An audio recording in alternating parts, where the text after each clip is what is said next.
బోత్పట్టణం బెడబుడగ సంఘ కాలనీకి చెందిన టేకులపల్లి మౌనికకి బీఎస్సీ నర్సింగ్ సీటు వచ్చింది. అయితే పేదరికం, అమ్మ కూలి పనులకు వెళ్లడంతో అమ్మాయిని చదివించాలని పరిస్థితిలో ఉండెను. అయితే ఈ విషయం తను పలు పత్రికలు తమ పేపర్లో రాయగా వార్తను సోషల్ మీడియాలో రమణాగౌడ్ మరియు మాసం లక్ష్మీ వెల్ఫేర్ సొసైటీ తరపున సోషల్ మీడియాలో షేర్ చేయడం జరిగింది.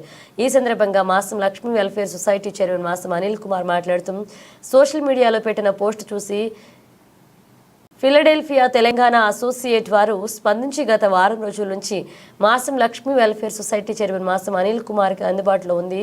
అమ్మాయి చదువుకి సమాచార వివరాలు వారికి చేరవేస్తూ ఉన్నారు. పీటీఏ